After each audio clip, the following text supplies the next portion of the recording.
Good morning friends. GST platform के YouTube channel में आप सभी का स्वागत है। जी हाँ फ्रेंड्स, दिसंबर महीने की 3B के अंदर आईटीसी कौन सा क्लेम करना है, 2A में या 2B में?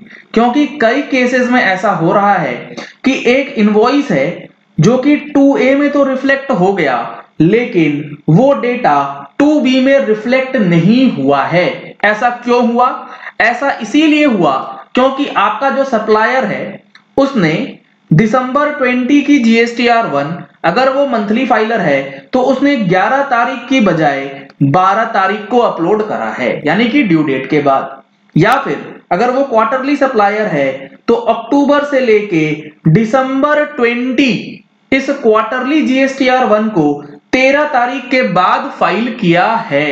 कहने का मतलब है कि 14 एंड आफ्टर 14 को अगर फाइल करेंगे तो वो आपको 2A में तो दिखेगा, 2B में रिफ्लेक्ट नहीं होगा। तो अब सवाल यहां पर बार बार ये पूछा जा रहा है कि जीएसटीआर 3B में जो डेटा ऑटो पॉपुलेट हो गया और उसमें रूल 36(4) के हिसाब से ब्लॉक्स को रेड कर दिया गया जिसमें 10% की रेस्ट्रिक्शंस लगाई गई है, तो अब वो इनवॉइस जो कि एक दिन के बाद अपलोड हुए 2A में रिफ्लेक्ट हो गया लेकिन 2B में नहीं आया, तो क्या उसका क्रेडिट ले सकते हैं? इसके लिए आपको रूल 36(4) बहुत सावधानी से पढ़ना होगा। रूल 36(4) कहता क्या है? रूल 36(4) को पढ़ने से पहले आपको एक चीज समझना बेहद जरूरी है कि 1920 का, क्योंकि लास्ट डेट अब आ चुकी है 28 फरवरी 2021, जिसमें आपको 9 और 9C दोनों ही कवर करना है। अगर आपने अभी तक फाइलिंग नहीं करी है या फाइलिंग करने में कोई दिक्कत आती है तो आप इसका ऑनलाइन ट्रेनिंग सेशन जो कि 24 जनवरी 2021 को ऑर्गेनाइज किया गया है, इसके लिए रजिस्ट्रेशन नहीं करा पाए हैं तो रजिस्ट्रेशन करा सकते हैं। सीट्स अभी ओपन है। 11 बजे से 2 बजे तक ये ट्रेनिंग सेशन जो है वो चलेगी। अब देखिए रूल 36(4) कहता क्या है?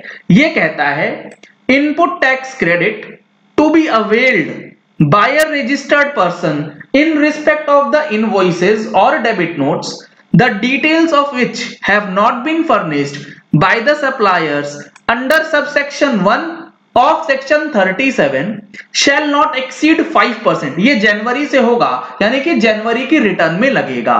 दिसंबर की रिटर्न में ये लिमिट रहेगी 10% के लिए।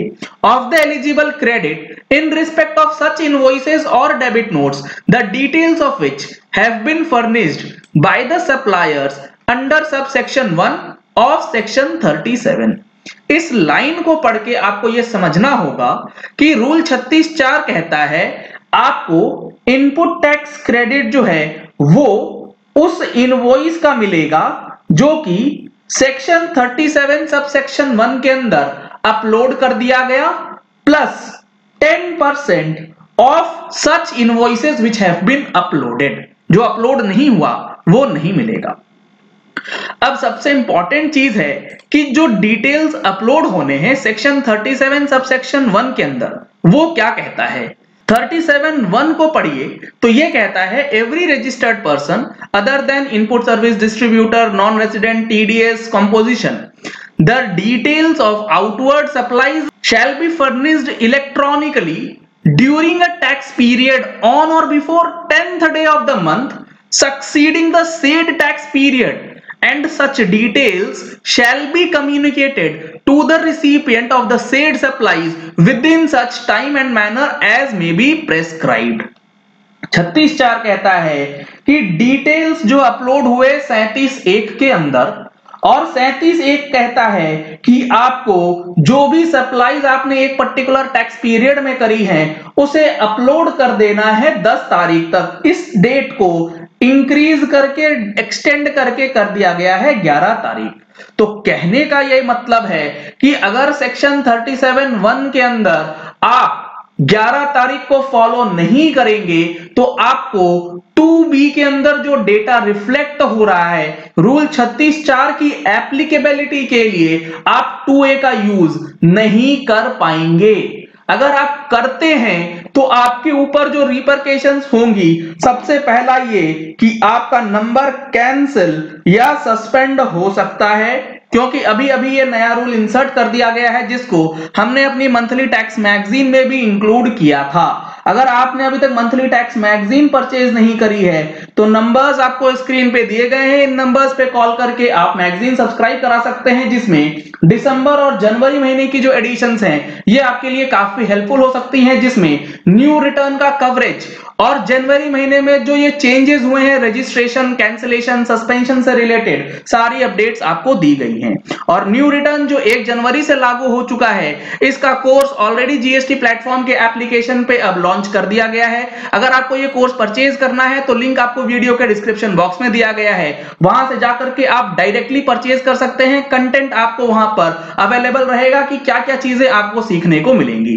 डिटेल्स के लिए आपको नंबर्स स्क्रीन पे दिए गए हैं, इन नंबर्स पे कॉल करके आप कोर्स डिटेल्स जो है वो ले सकते हैं। लेकिन आपको सबसे ज्यादा सावधान रहना है कि अगर आप 2A के बेसिस पे इनपुट टैक्स क्रेडिट लेते हैं तो आपको नोटिस आ सकता है और आपका नंबर जो है वो सस्पेंड हो सकता है और फिर आपको नोटिस का रिप्लाई देना पड़ेगा और अपने नंबर को रीस्टोर करना पड़ेगा। ऐसा मेरा मानना है कि 36(4) जो है वो सेक्शन 37(1) के तहत गवर्न हो रही है और उसमें ड्यू डेट की बात करी गई है कि इस दिन तक अगर फाइल कर देंगे तो ही 36(4) के अंदर आपको क्रेडिट मिलेगा, अदरवाइज आप 10% मैक्सिमम उसका ले पाएंगे।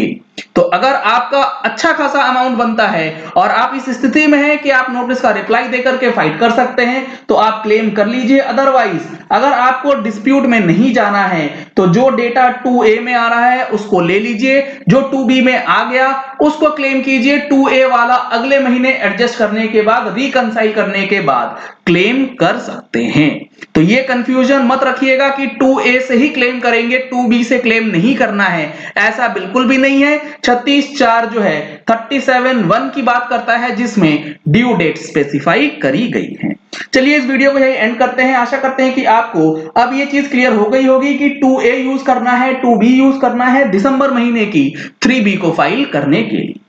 यहां पर आप देखेंगे तो इन्होंने सर्कुलर इशू करके भी ये चीज क्लैरिफाई करी थी, जिसमें इन्होंने बताया था कि the amount of ITC in respect of the invoices or debit notes whose details have not been uploaded by the supplier shall not exceed 20%। ये अब 10% हो चुका है, ये जब रूल आया था तब 20% था।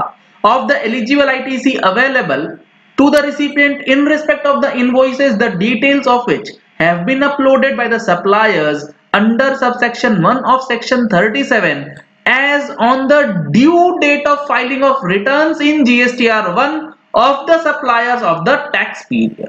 यानी कि आपके सप्लायर ने अगर GSTR1 को ड्यू डेट तक नहीं फाइल किया है तो रूल 36(4) की लिमिटेशंस आपको मना करती हैं उस लिमिट के ऊपर आईटीसी क्लेम करने के लिए। तो रिस्क मत लीजिएगा और जो 2A में डेटा आया है उसको अगले महीने रिकंसाइल करने के बाद क्लेम कर सकते हैं।